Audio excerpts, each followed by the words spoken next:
Hello. You're very welcome. I did a millennium pause then, didn't I? You did do a millennial pause.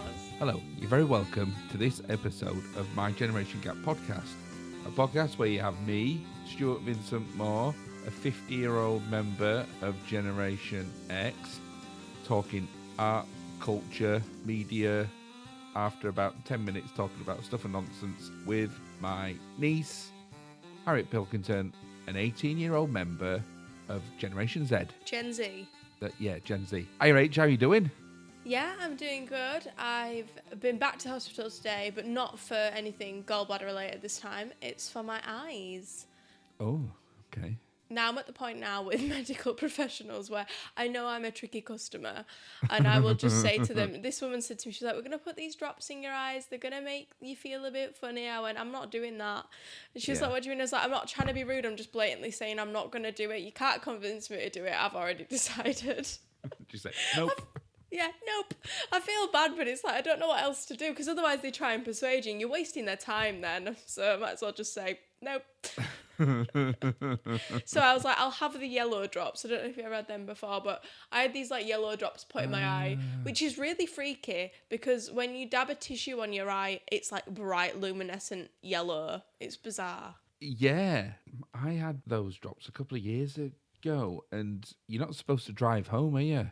With those. No. So I had an appointment at the hospital near me. I thought, do you know what, it's an eye thing. They might give you those drops. Like the ones like years and years ago, they gave me drops, to make you dilate your pupils. Yeah. And they gave me those, and it was like a dark winter's day. Yeah. And I said, oh, just don't, just watch the lights and things like that. You should wear sunglasses and things like that. Because if don't look at the sun or anything like that. And I came out of the hospital and it was really cloudy and overcast and it never even bothered me. Nothing bothered me. Yeah. Until I got home, and because it was such a dark, miserable day, I got up and turned the lights on. I was like, ah! And it blinded all the house lights. Ah! Yeah, I bet that's awful because they keep them like wide, don't they? Yeah, for hours.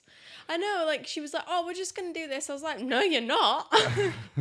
No, but I went to Nottingham QMC to have those orange the orange, drops yeah. in.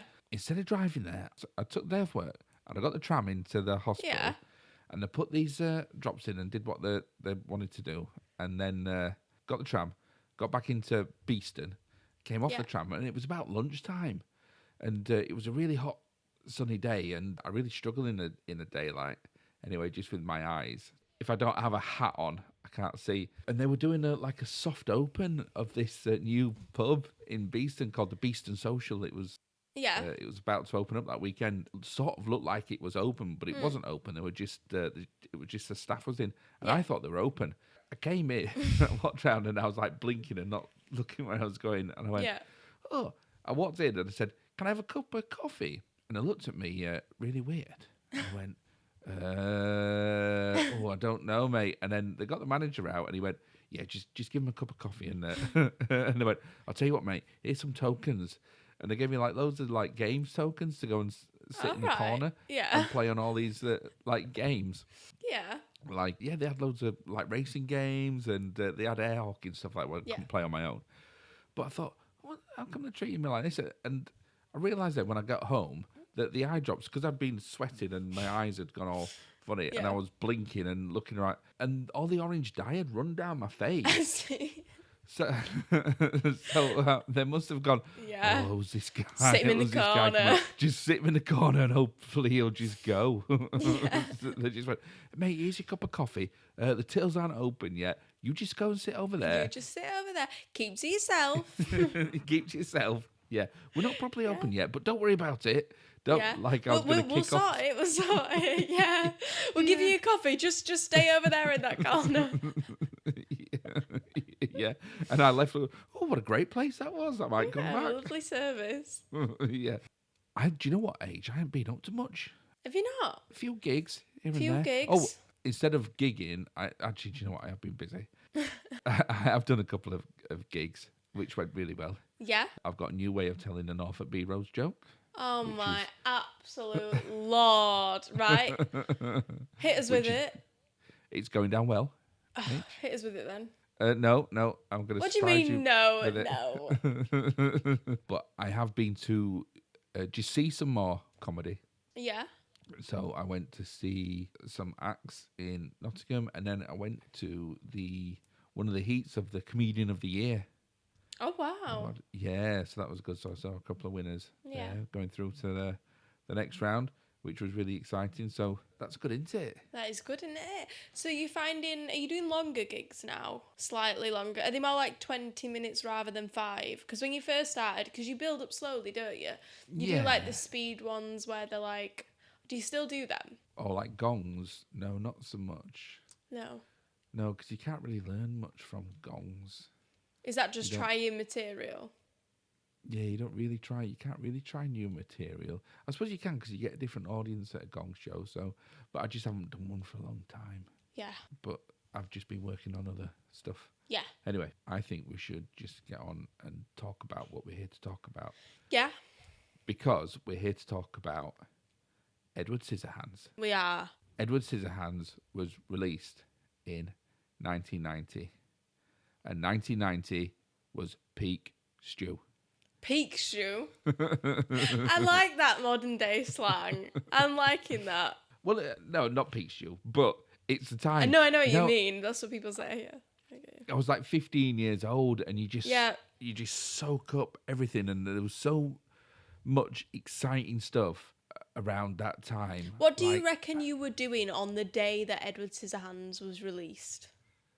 Oh, flipping heck. It was November, wasn't it? Yeah, go and have a guess. Well, it'll be on a Friday, wouldn't it? Because films are released on a Friday. So I would have been at home, probably. I was in Milton Keynes. Yeah. And on a Friday night, we would be watching Absolutely on Channel 4, which is like a sketch show, a Scottish sketch show. Yeah. And then, because nobody else understood it in the house, I would be watching Vic and Bob on my Vic Reeves Big Night Out. Vic Reeves. Yeah, because nobody else understood peak. it. Yeah. Honestly, Vic Reeves Big Night Out was just coming on the telly, and it was mind blowing. I heard somebody. I was in Asda today, and I just want to point out to a lot of people, I love the series Last One Laughing. I think it's absolutely fabulous. Yeah. However, these comedians have such an array of accomplishments, and all I hear people talk about is Last One Laughing. I'm like, have you not seen all the things they've directed, all of their comedy shows, all the shows they've made? I'm like, I was in Asda earlier, and somebody said, oh yeah, Joe Wilkinson from Last One's Laughing. What do you mean Joe Wilkinson from Last One's Laughing? It's Joe Wilkinson. I was like shouting round Asda, being like, it's Joe Wilkinson. I must have looked like a mad woman. They were all really good comedians on there. They were. Oh, it was an amazing series. I do love that. If you like Last One's Laughing, I urge you to go watch other things of theirs because they're all fantastic. Oh, you should go back and watch anything with Vic and Bob. Anything with Vic and Bob. Anything that Joe Wilkinson's written. Pretty much anything. Oh, I don't know. Do you know what? I tried to watch his sitcom. I love Him and Her. Oh, yeah, that's not it. No, he acted in Him and Her. No, and you're right. Doesn't he direct That was... it? No, it's got nothing to do with it. He was acting in it. It's me saying... But there is a sitcom that he wrote. It was on Sky. Do you know what? I can't remember what it was Robin called. Ramesh. I love Robin Ramesh. Oh. Rob Beckett, Ramesh Ranganathan. Not seen it. You've not watched Robin Ramesh? Oh my God, so the two of them, you obviously know who they are, you're in the comedy circle, and they tackle, like, Robin Ramesh try cooking, and they'll try and, like, open their own fake restaurant and pass it as good. If that makes sense. Or, like, become professional footballers, or actually just be good, or ballet dance, but they're they're funny together. But yeah, there's so many things. I mean, you've got Gone Fishing, Bob Mortimer, Gone Fishing. No, I haven't seen that. You've never watched Gone Fishing? No. Watch everything else with Bob Mortimer in and listen to his podcast and well, read his Paul books. Paul Whitehouse is a lot different to Bob Mortimer. So sometimes if people like Bob Mortimer, they're not so sure on Paul Whitehouse, vice versa. Yeah, I can imagine. So, but Bob's brilliant. Yeah, I can imagine Paul Whitehouse being a bit harsher. Yeah, Bob. harsher is the right word. He's definitely Yeah, he shouts at Bob. I can sense that. Yeah, Oh, maybe I should watch. it's good. Anyway, Yeah, and then got sidelined. listen to this 1990 music. Yeah, It was Madonna, peak Vogue. Vogue. Vogue. Voguing. Voguing. Yeah, voguing was a thing. Honestly, Was it? What? That's voguing. Yeah. I didn't know that. Have you not seen the video to Vogue? Yeah, I know what Vogue. Yeah, Vogue. Yeah, I know what you mean, but I don't know it's called Vogue. I didn't know there was like a verb for it. Yeah, voguing. Yeah, they used to have like dance competitions for who could be the best voguer. Oh my lord. Betty Boo was doing the do. Yeah. De La Soul released their first album, 3 Feet High and Rising. Have you got this written down? This was just all stuff. No. Do you know what? This is just all stuff that I had in my Walkman. You're just listing things off your Walkman right now. Oh yeah, because that's all you had. You just had tapes on your Walkman, and that's all. Because you didn't have. There was no phones. There was nothing to do. You were just, when you were walking to school or cycling to school or getting on a bus, there was nothing else to do. If you didn't have a book with you, all you had to do was just listen to your Walkman. It was MC Hammer. You can't. Can't touch this. Do. Yeah, but the absolute best was the KLF. The what? The KLF. Do I know them? I don't know. Have a look. KLF. They were absolutely brilliant, and they were the reason. After watching King Boy D rapping with the KLF and seeing him wearing that sounds like a different language. Is Adidas torsions? That's what made me get my Adidas torsions. I'm looking at the KLF now, and I don't know any of their music. I don't know any of the songs from Title. It still stands up now. I listen to the at the gym now. Do you? KLF, they're absolutely brilliant. I'll have to give them a listen. And do you know what? They're not even a proper band. They're just like they were They're made the by best bands. Yeah, they were just performance artists. It was like a big scam. Then they wrote a book called How to Get a Number One, and they won the Turner Prize. Really? They won like £1 million. That's one of the reasons I love the song. Is it Song 2 by Blur? Yeah. Because that's just a parody of Oasis. Yeah. It's just him taking the mic. And it's like one of the biggest songs of the 90s, 2000s. Do you know what? I know it was the late 90s only because it was used on FIFA 98. My dad said to me, right, so I've got both Gorillaz tickets and Tame Impala tickets. Now, let me tell you, the Tame Impala ticket war was not fun, but I managed. Oh, really? But we've listened to Tame Impala, haven't we? We were going to do a music podcast. And then had nothing to talk about. No. Well, Tame Impala we chose. Anyway, I said to Dad, we're going to see Gorillaz. And he was like, is it Damon Albarn or Gorillaz? And I was like, well, it's Gorillaz. And he was like, well, yeah, but is it Damon Albarn's other stuff as well? I was like, what, like Blur? And he was like, well, I'd go see it if it was Damon Albarn, but not if it was Gorillaz. I'm like, but David Albarn is Gorillaz and stuff like that, Len. So you'd rather just go see Blur, is what you're telling me. Do you know what? I saw Blur close the 2012 Olympic. It was not the closing ceremony, but they had a closing ceremony concert in Hyde Park. And it was the Specials then. Gotta love the Specials. Yeah, they were great. Specials, New Order. Ooh. Yeah. And then Blur. And then Blur. I do have to say, though, Gorillaz over Blur. Anyway, we'll move on. So, but the KLF, right, they won a Turner Prize, and then they took £1 million to a Scottish island and burnt it. As you do. They caused a lot of controversy. So anyway, 1990. Yeah. Lots of massive milestones. Friends. I don't know. Was it? Friends is 1990. Really? Yeah. I don't remember Friends. Simpsons. Simpsons.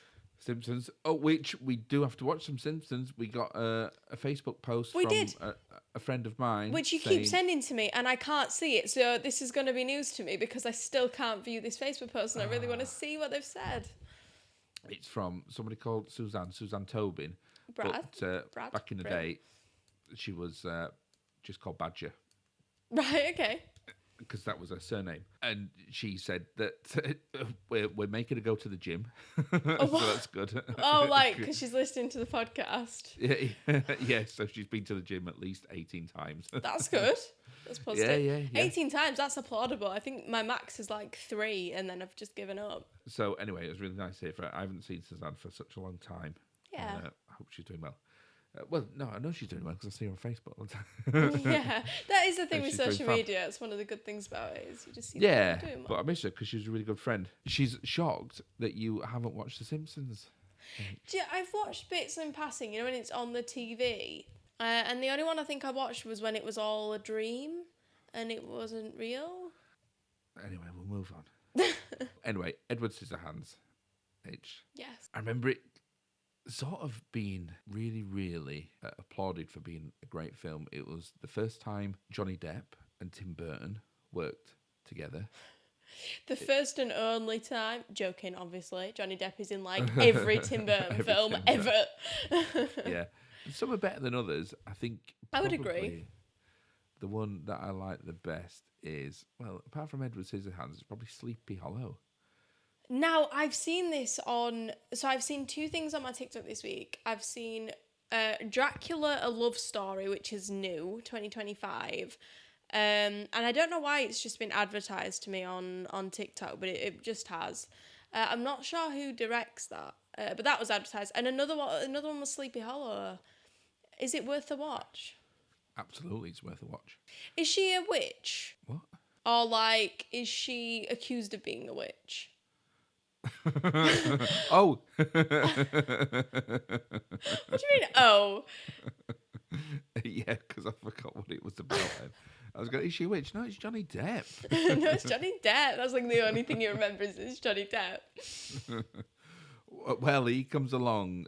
It's not about that. It's about the Headless Horseman. Who, right. Do you know what? I've just realised that I have seen it and I do like it, but I have no absolutely idea. no recollection of the story. And the main thing that I like is it's about the Headless Horseman, but Christopher Walken plays the Headless Horseman when he's got a head. Yeah, he looks amazing, Christopher Walken, and you should watch anything with Christopher Walken in it because he's brilliant. Well, Johnny Depp is a very much like he's got that Tim Burton look about him. The way that Tim Burton kind of illustrates his characters. He's got the like cheekbone definition, for example. Just stereotypically what Tim Burton creates often has a lot of that in it, doesn't it? Usually sharper features in his more animated thing. Edward Scissorhands, the whole thing was just, it came from a Tim Burton drawing. Yeah. He was just drawing and he drew a figure of Edward Scissorhands and then he wrote a story. Yeah. Got somebody to do the screenplay. I love Tim Burton. Yeah, well, it's interesting, and I think this is quite a personal film for him, and we'll talk about that in a little while. We'll see why. Really?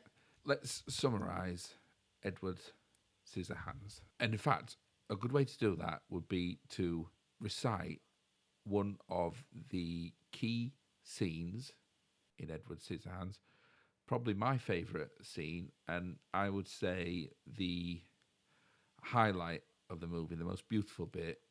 It makes me cry all the time. I'll recite this and hopefully I'll be able to put the emotion in it that they do in the film. Picture this. We'll play this scene together and give it the emotion that it deserves. So you be Winona Ryder. Yeah. And I'll be Johnny Depp. You be Johnny Depp. Okay. Right. Go. Hold me. Cat. It is. I mean, there's an element of comedy in the film. I like the brightness of the fact that he's always just like he's getting used to he's never been out of his home, has he? Do you know what? We'll talk about that because it's a complete contrast to last week's film. So Edward Scissorhands is a story. It's a fairy story, isn't it? It's a beautiful fairy story about a young man, or it's not even a young man, is he? He's kind of he's created. It's almost like Frankenstein. I want to talk about this. Yeah, I want to get more into that. He's different from the film. Yeah, so he's discovered and creates a connection with a family called the Boggs family. Yep. They bring him into the world, into suburbia, where he's lauded for a while and then demonized, isn't he? He falls in love, and eventually he has to go back to his own solitary world. Yeah. And what did you want to say about it, H? So with the age kind of element of it, so at the start he's found by a saleswoman who is selling a makeup brand. Well, do you know what it is? It's Avon, and that's something that's a generational thing, because you won't be familiar with that at all. So Avon, it used to be a thing in the 80s and 90s where before internet ordering was about, before Amazon came along or anything else, the Avon catalogue would be delivered to your door by the local Avon rep. Yeah. And it was usually a lady, so they just got called out. The Avon lady is coming round. Yeah. She drop the catalogue off, leave it with you for a week, and then come by and knock on your door, pick it up the next week and say, do you want anything from the catalogue? Was it a bit pyramid schemey, do you think? No, it wasn't. The Avon catalogue. Because stuff like that can be nowadays. It can be, but it wasn't. It was wasn't. expensive because it got delivered to your door, and you know the Avon person would have to have commission, and it's all layered. But no, it wasn't a pyramid scheme. Yeah. Like the Betware catalogue, it was the same as the Betware, but that was all household goods. So it was very much a thing, the Avon lady. Anyway, so she's trying to find houses to sell to, and she comes across this house on this hill, and it's a very old house. Now, the bushes in the garden are beautiful, like all the hedging and the grass and the flowers. It's stunning. And then when she goes inside, it's like derelict. It's like there's nobody been there for years and years and years. She wanders. Now, one thing I think is really significant in this is, I've forgotten her name. What's her name, the mum? Peg Boggs. Peg. She goes upstairs and she's like, there's nothing to be afraid of. Don't be scared of me. And I think that represents the fact that, like, she doesn't realise that she's technically, in this scenario, physically, he's the scary one. He's got scissors for hands, but she was afraid. She was like, don't be afraid, and all this lot. And the first line he says when she finally sees him is, don't go. Yeah. He just says, don't go. Because I'm assuming because that's the only thing he's ever known, if he's ever known any kind of other human contact other than his dad. Well, creator. Exactly, yeah. And he's very boyish at the start. He's very young. There's a lot of innocence in him, in the fact that he doesn't know how to do a lot of things. It's naivete. That's it. Yeah. You know, everything's brand new to him, especially when he goes to their home. Yeah, so he's welcomed into their family, isn't he? And then he falls in love with the daughter of the family, Kim, played by Winona Ryder. I love Winona Ryder.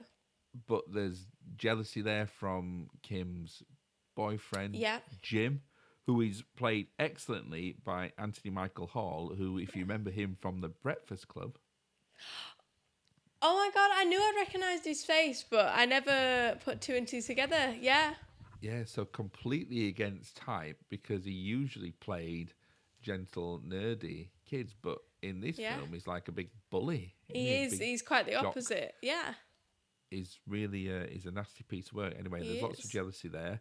So the story continues in that all the neighbourhood become enamoured by Edward, and they have lots of adoration for him because he's unique. He brings something different. He's got these scissors hands. He's can do new haircuts as well. Like you said, it's unique. It's different, and there's a type of like novelty to it. Yeah, and then once that novelty wears off, and he's lured into some criminal activity because he breaks into Jim's house because Jim asks him to.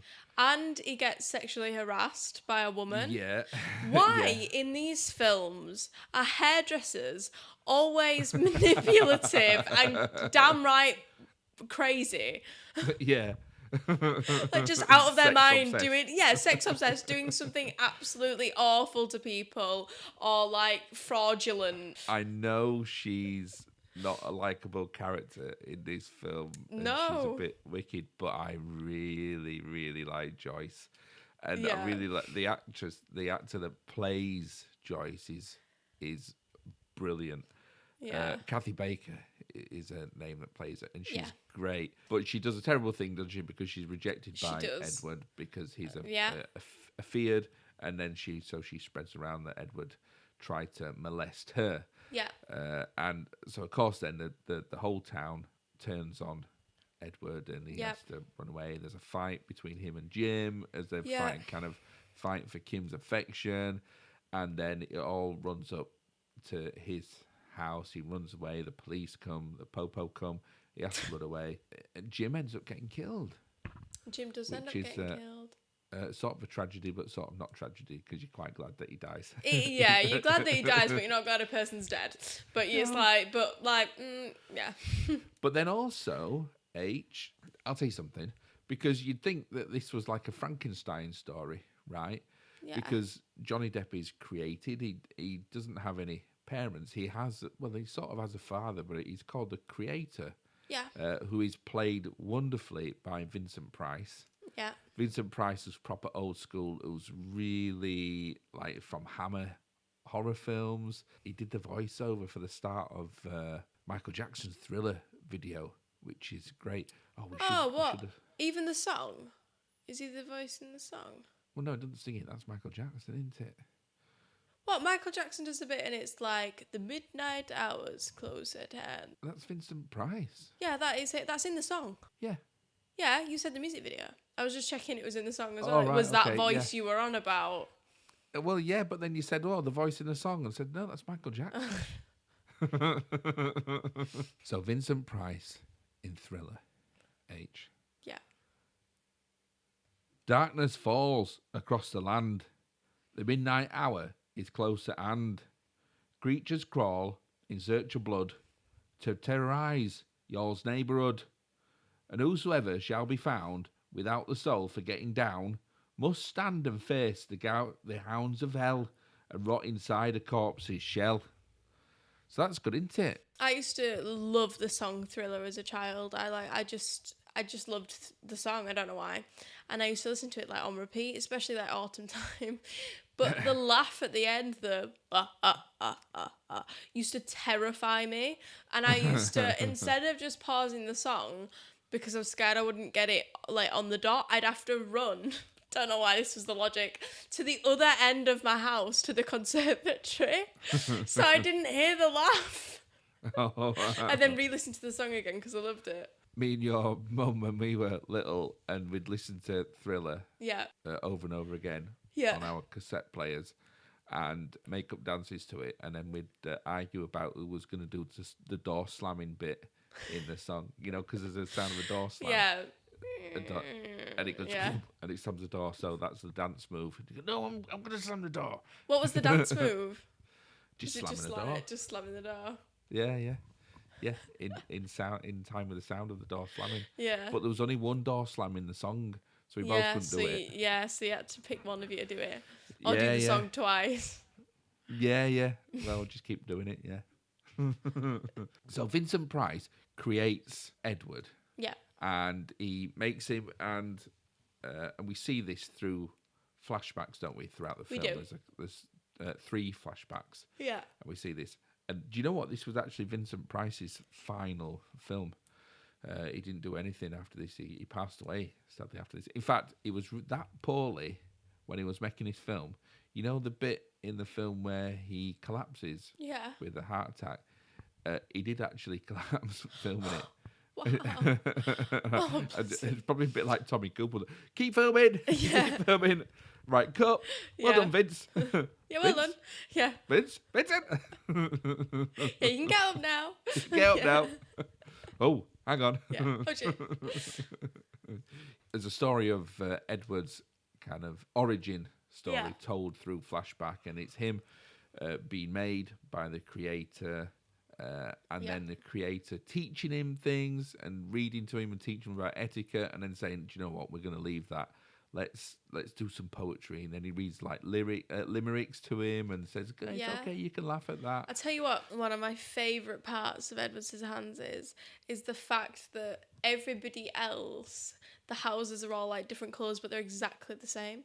The cars are all exactly the same. The men are all wearing exactly the same thing. The women are all doing exactly the same thing, and everybody's doing the exact same thing. Yeah, now, what's interesting it's all intentional. Yeah. But what's interesting is inside what's the family called? Boggs. The Boggs house. The colours aren't as vibrant as everywhere else. And I think that's actually showing that all these vibrant colours and all these things are all people's exterior and who they present themselves to be. But when you actually go into the Boggs house, it's not as colourful. It's more them. And it's more human. And I think that's why they're the ones that end up taking Edward in and giving him a family, because they're not all exterior like the rest of the people. Edward, anyway, he doesn't get finished, does he, by the creator? So one Christmas he's just about to present it with his hands to replace the scissors that he has. And just as he's doing that, the creator has a heart attack and passes away. And as Edward says, he didn't wake up. And then Peggy Boggs finds him and takes him in. And like you say, they're going to his family. But I think it's telling that Peggy is a cosmetics industry. Yeah. Or she works in a cosmetic industry, because the first thing she does is try and cover him up. Yeah, that is true. To fit in with everybody else. Yeah, and she uses the words blending a lot, like blending. Covering as well. I think coverage.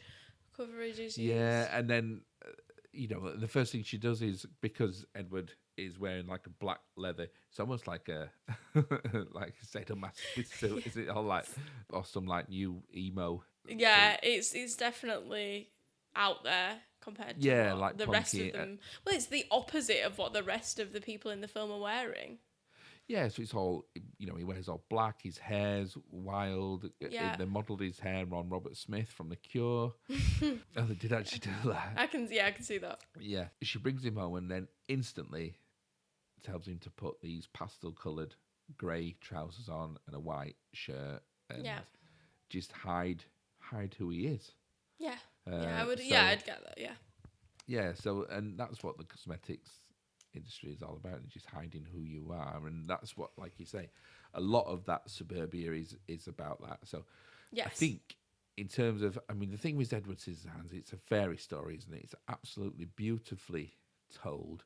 The music in it is wonderful by Danny Elfman. The music score is amazing. But I think the difference between Edward and suburbia, and suburbia all just being all one thing and no individuality within it, although there is, but not really. I think a lot of Edward Scissorhands is about, as well as that otherness, and being othered and that isolation. Definitely isolation is a massive theme in it. And being isolated and being othered by society. I think a lot of it is about disability and how people with a disability are othered. Yeah. Because, of course, Edward Scissorhands is just Edward Scissorhands. And if he had scissors for hands, then he only has a disability because he can't fit into the way everybody else does things. So he's eating dinner, but the only way you can eat dinner is with his scissors hands because everybody else is using a knife and fork, and that's just the way that people do it.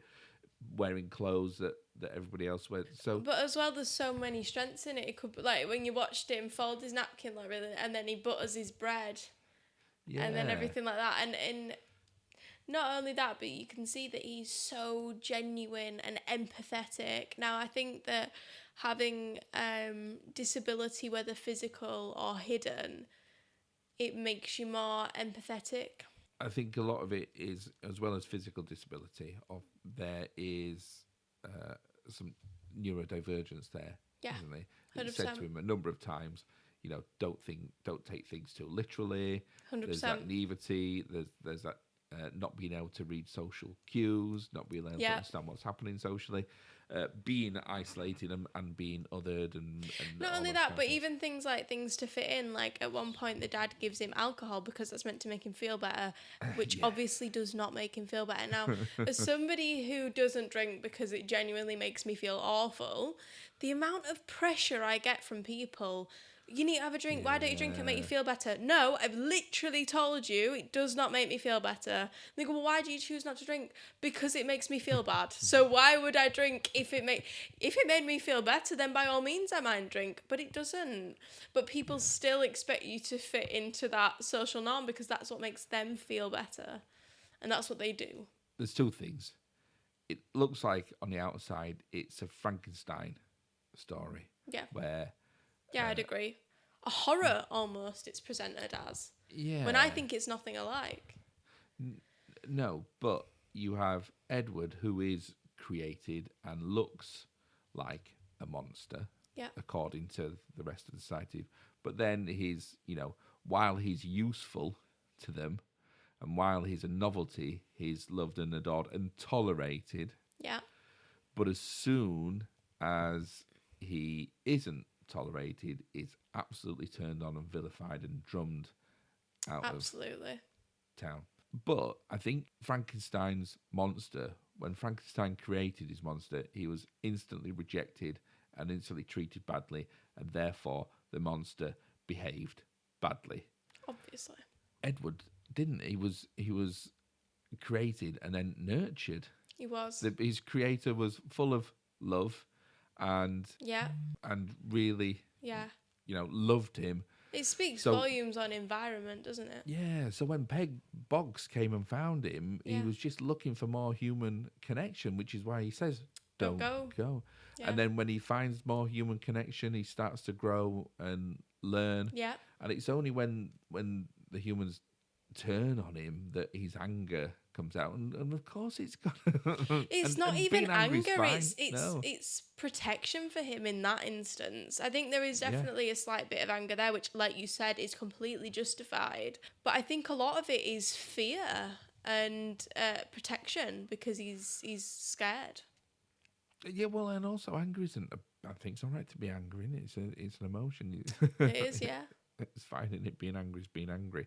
Yeah. So he just lashes out as a completely understandable reaction. Yeah. Now, absolutely. The true Frankenstein's monster in this thing, because of course, what do we say? H. Monsters are created. Created. I thought about it too much then, but I know what you mean.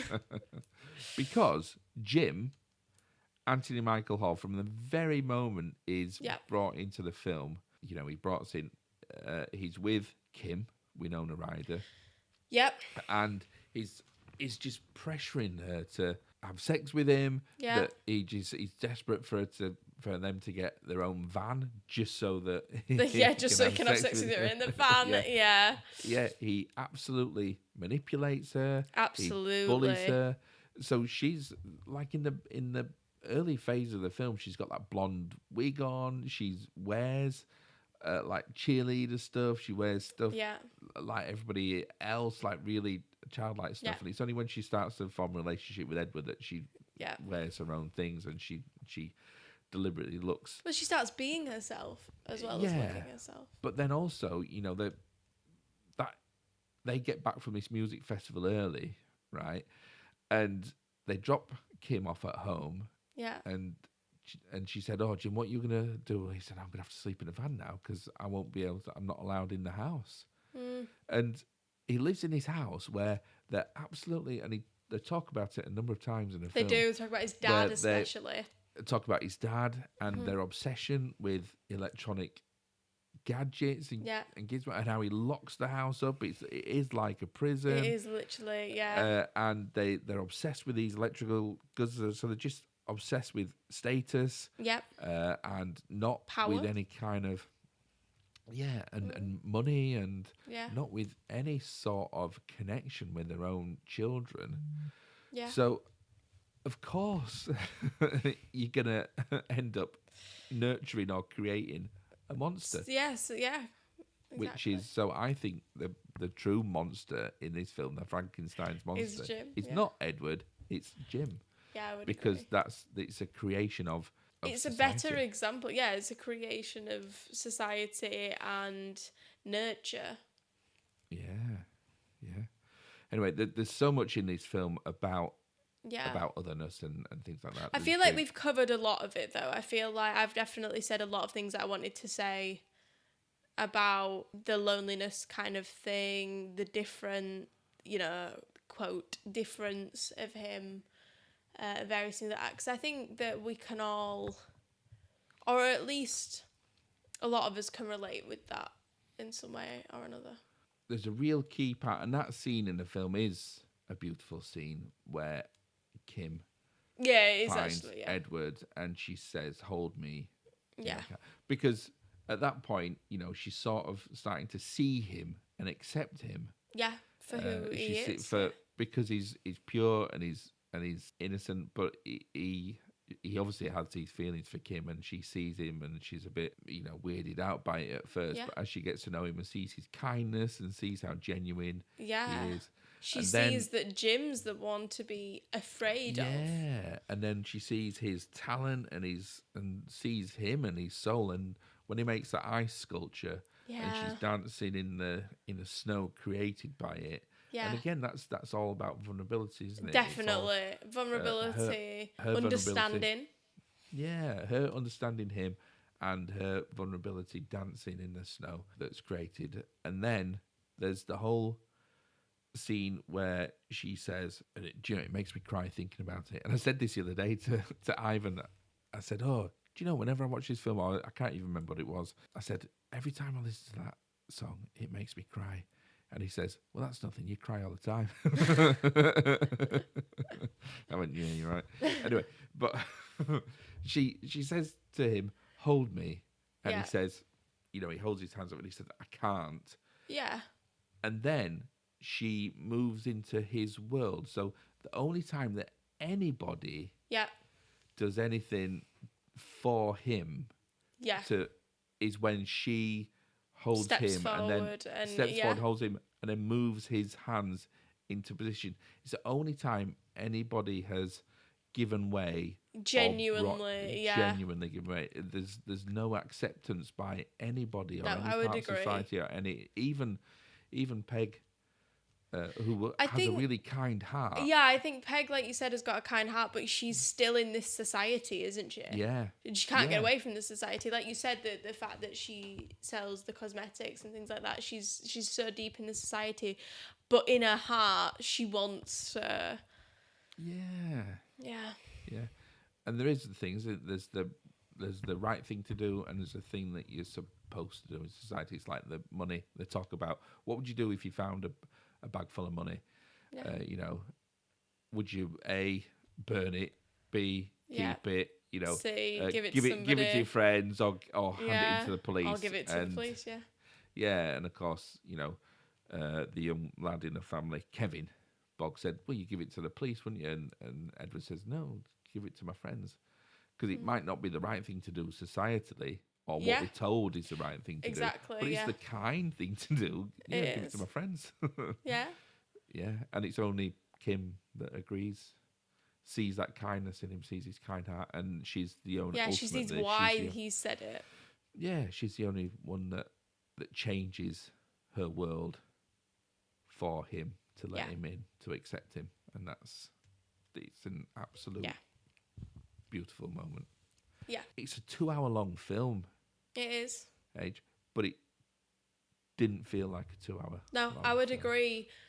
Yeah, I found it easy to watch. Yeah, I mean, and it's not, it's not super complicated. It's not super deep. There's so much, but it is layered, and there is a lot going on there, and it's beautifully told. It's beautifully acted. It looks amazing. Yeah. It sounds amazing. It's acted brilliantly. It's written beautifully. Agree. I think at first you think it's slow, but it's not. But it's not. It's just ramps up. Yeah. Fantastically, it's wonderful. But there's loads of pauses in it. There's loads of time for it to to tell you the story and for you to get involved in it. It's almost like the complete opposite of the Thursday Murder Club. I would absolutely agree. And in a term of generation win, I think this definitely gets a win for Gen X. I agree, only because it was made in 1990, where loads of the best things were. Yeah. Like the baggy move, like the Manchester, scene was starting like the late 80s and 90s techno and all that kind of technotronic was around. No. The Dirty Cash by the Adventures of Stevie V, which is one of the greatest songs ever made. That is one of the greatest songs ever made. That I can agree with you. Now, one thing that my generation does that I hate is speeds up old songs like Dirty Cash. And I'm like, why would you speed up? Exactly. That is exactly what I said. April came over the other day and my best friend, she was playing it, sped up. I was like, slow that down right now. Or get out. Oh, and things like I Want to Give You Devotion by DJ Mikey, MC Mikey. I love that song. Because I'll tell you what, they all have a place in my heart because I was 15 years old, I'd talked to girls, I had friends that were girls, and on a Saturday night, we would go ice skating or to the roller disco. Yeah. Where they would play all those songs and you'd go around the ice skating rink or the roller skating rink with all your mates and you'd get to hold a girl's hand and it'd be really sweaty. And you just felt really nervous the whole time. Absolutely. Yeah. Hold the girl's hand. Bless you. So that was 1990 was a good year for Stu, especially because that's when I discovered the KLF. I have to give him a listen. I'm going to send you some KLF music. You absolutely need to, yeah. I think, it's time for this. It's Burger Stew's Burger Review. It's Burger Stew's Burger Review. It's Burger Stew's Burger Review. It's Burger Stew's Burger Review. Eating a burger, then he marks it out of 5. He's eating a burger and he's marking it out of 5. This week, we're going for potential. Potential. Yeah, and I'll tell you for why. Because it's another live burger review. Another live burger review. Yeah, so we've gone for Jack's Burger. I'm in a town in... Do you know what, If you could have anything for fingers that weren't fingers, not scissors, what would you have? Oh, If you had probably. scissors, Frank, Well, scissors would be good for me because I'm a hairdresser. Oh yeah, so you probably would just have scissors. Yeah, I probably would just do that.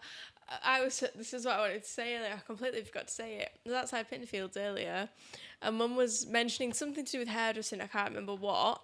And what she meant to say was, "Oh, that would be really good for when you're cutting hair." And instead, in front of this really there was a few old couples because it's an eye clinic. They're all old. She said, "Oh, that would be really good for your scissoring." I was like, "Mum, no." She was like, what? Yeah, in the middle of the meeting room, with receptionists and all oldies. Hey, they're really good for your scissoring, Harriet. What? I hear her in that room all evening long, scissoring. I know, I'm like, you need to say that differently. Yeah. Right, potential. And I'll tell you why. Because Jack's Burger in Bangor, in North Wales, it hasn't won any awards, but it's a growing independent chain in North Wales. And I was looking in the local press, and it says that they are doing good things with burgers. Fab. So I thought I'd get one and have one for my tea. So this is Jack's Burger. Do you know what? Can't believe you waited all this time to have your tea. It's 9 o'clock. Oh, yeah.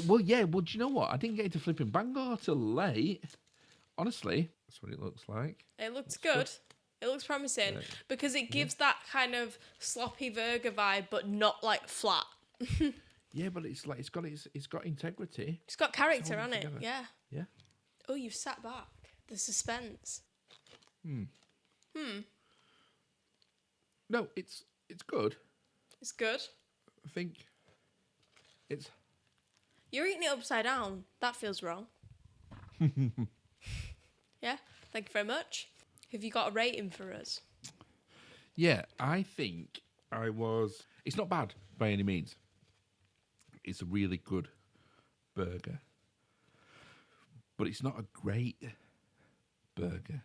Yep. It needs something. So I'd probably go like a 3.9 or maybe a 4 or low 4s, high 3s. Maybe like a 4.2. Yeah? Yeah, like a 4.2. 4.2. Sealed in. I think so. Yeah? Yeah. It's just missing a little something. I think so. I think it just needs a little bit of flair, a little bit of... you get quite a lot of fries, actually. Yeah, good amount of fries. That's always positive. Yeah. What the fries like? I mean, they'll be bloody cold now. Well, a bit cold. You can't judge them for coldness, though. That's your bad. No. Yeah, I should have eaten my fries before we started to record. Yeah, you can't rate them now. But yeah. The burger's still hot, actually, because it was in that foil wrapper. I mean, I'll finish the rest off after the record and I might revise it, but I'd go 4.2. It's a good burger. I think I was expecting something. It's not special. It's not great. You were expecting something then, I could tell. You were disappointed, not because it's a bad burger, but because you were expecting so much. Yes. Yes. Yeah. Yeah. Yeah. So maybe 4.25 or something. It's not bad by any stretch of the imagination. It's a good burger. And you'd be happy with it. I think I was expecting more. You were expecting like a 5, weren't you then? Well... Or a 4.8.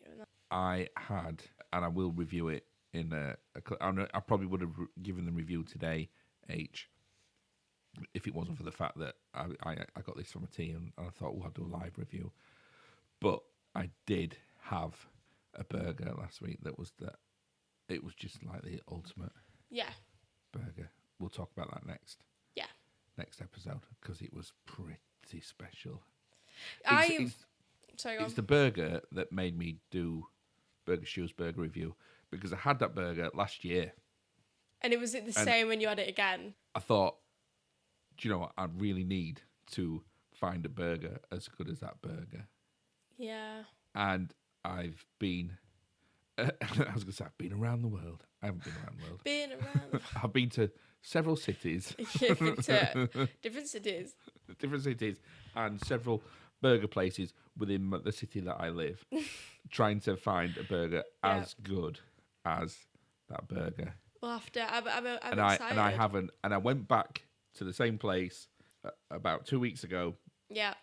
And ordered a different burger on the same menu, and it was on a par with the best. But it was like save it. I know you want to talk about it, but we need to save it. Yeah, I need to get back to that burger. Going dreams about it. Yeah. I was speaking to a listener the other day, so a little bit of chat with the gappers here. Yeah. And they are just purely an audio listener, and this never occurred to me for audio listeners. By the way, you can watch us on YouTube for slightly more unedited podcasts, and it just occurred to me that some audio listeners don't know that when you do Burger Stew's burger review, you have a flip phone shaped as a giant burger that you hold next to your head and you answer it like a phone call, and it's never occurred to me that some people don't know that. So if you've got this far, you're clearly a top fan, and you're going to be so shocked by the fact that Burger Stew has a burger phone. You have to go to YouTube to see it. It's the emergency burger phone. The emergency burger phone. Yeah, when you need a burger, that's the burger hotline. Who are you going to call? You're going to go Burger Stew. Burger Stew. Anyway, are you ready? Yep. Duh, duh, duh, duh. Test. Woo, woo, woo. Test. Woo, woo, woo. Yeah, I did do the intro to Wings Jet. Yeah, why? Because that's where that tune comes from. What is? Test. Woo. Have you not heard the song? No, I thought you'd made it up. I thought you just made it up and stuck with it. Oh, right. When we finish this podcast, You're going to send me I'm gonna many send you- messages. I'm going to send you the link. I'm going to send you links to the KLF, Yep. 3 Feet High and Rising, Yeah. Betty Boo doing the do. Yeah. I want to give you devotion. I still don't think I know it. Oh, by MC Mikey. And now, Wings, Jet, or Paul Yeah. McCartney. Right. Maybe I'll know it when I see it. Maybe you're just not singing it right. It's a bit like when you sang Prince the other week and I didn't realise it was Prince. It's probably one of the biggest Prince songs. Rude. Right. Do you know what? I was going to give you the easy test today. Oh, now you're going to be a hard one, aren't you? But then, you told me the other day that actually you're just going to write all the names of the Boggs family down. I've not done that this time. Look, you can Because see my phone. the test was going to be, what are the 4 names of all the members of the Boggs family? Oh. Don't tell me you don't even know them. Anyway, that's not the test. Test. Edward Scissorhands. Sorry, my stomach went whoop. Edward Scissorhands was the first time which pair worked together. Winona Ryder and Johnny Depp. I was going to say Johnny Depp and Tim Burton, but I'll give you that. But it's both, isn't it? Yeah. Question 2. Which legendary actor played his last film role in this film?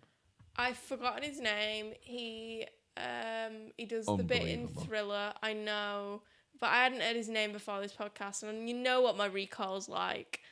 It's my name, H. Stuart, Vincent, Vincent, what? Vincent. What's the cost of something? Some value. Vincent Value. That's it. Vincent Value. It's Vincent Price. Unbelievable. Vincent Value. What present did Edward get from the creator just before the creator died? What Christmas present did he get? Hands. What was Peg's job? She sold cosmetic things For for Avon. Avon. Are we? No, I didn't get. We're three But you for got Vincent. Are you 3 for 4 or 4 for 4? 3 for 4. I wasn't even paying attention. 3 for 4. I didn't get Vincent. Vincent Value. All right. And Can't give me Vincent Value. you're not going to get your pound and your drink. No, but it's fine. I'll let that one go. And what snack did I eat whilst watching? Sweet Edward or Scissorhands? savoury, Savoury. H. including bread. No bread. Packet, like, does it come in a packet, like a bag? Not the way I was eating it. No. That worries me. Well, no, it can because it can come in a bucket, or a bag, or a box, or in bread. But I was making it myself. H. Sorry. Wow. You can get it in. You can get it. Nutella. No, Nutella's sweet. It don't come in a bucket. Peanut butter. That don't come in a bucket. Could do. H, I'll tell you what, and this is another reason why the internet is a wonderful thing that we didn't have in the 90s, because I downloaded the 11 secret herbs and spices from the KFC, from Colonel Sanders, and I made my own homemade KFC. Is that what your snack was? Yeah. I'm really impressed. Was it nice? It was all right, yeah.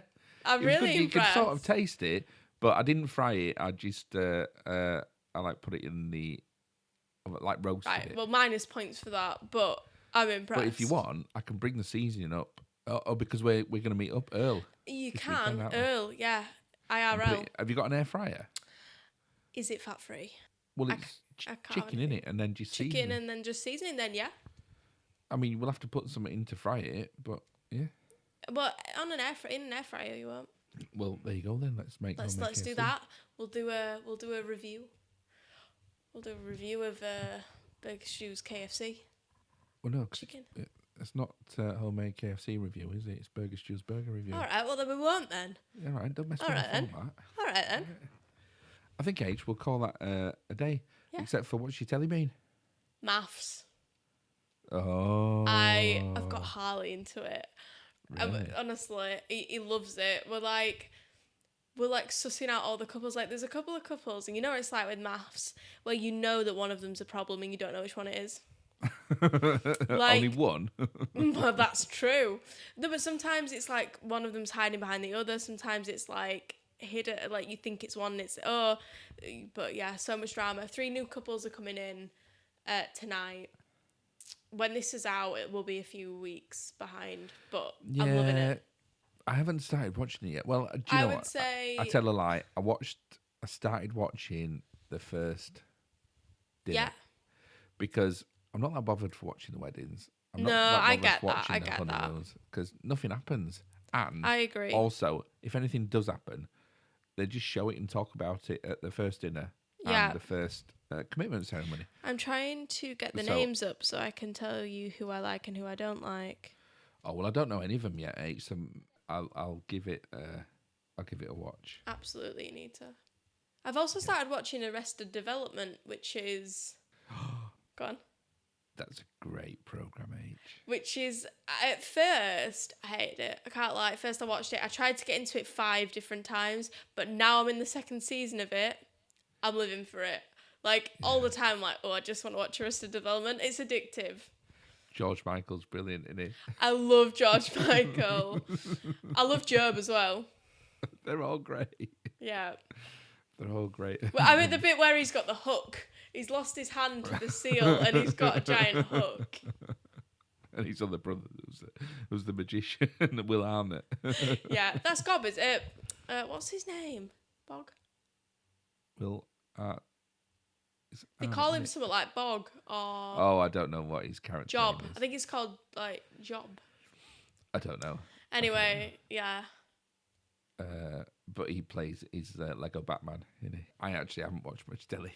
Well, I've kind of filled the telly watching them. Yeah. Well, I've just been listening to The Secret Commonwealth by Philip Pullman because it's going to be a couple of weeks away. The new book's out.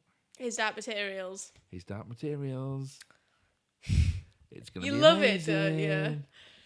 Yeah, and I'm right disappointed that you don't. You're as excited for that as I am for Stranger Things.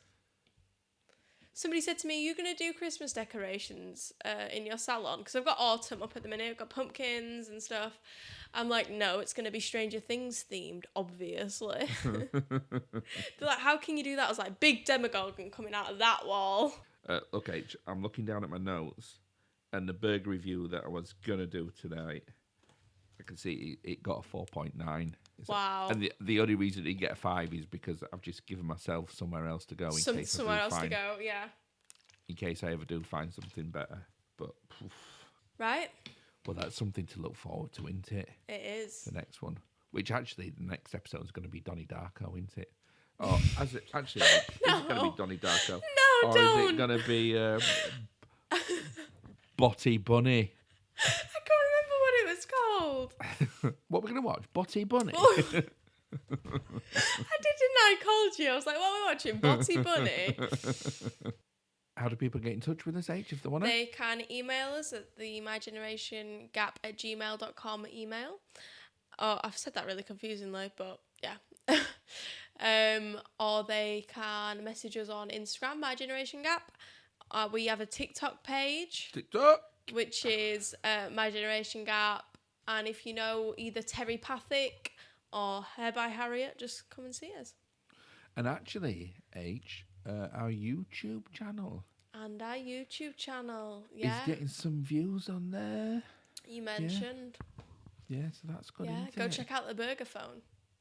Go check out the Burger View. And actually, do you know what? I'll put some Terrypathic clips up on there as well. Oh, on the My Generation for people to see?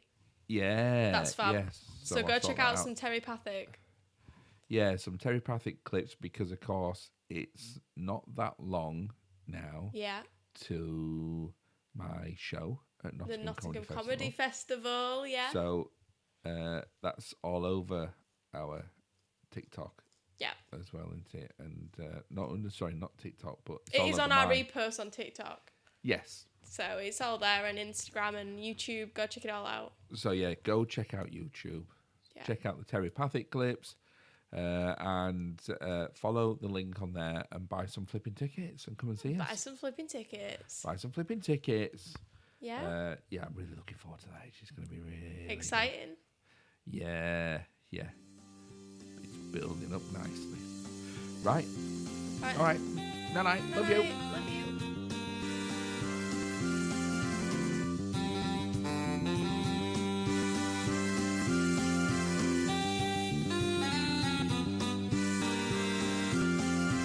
Thank you very much for listening to the My Generation Gap podcast.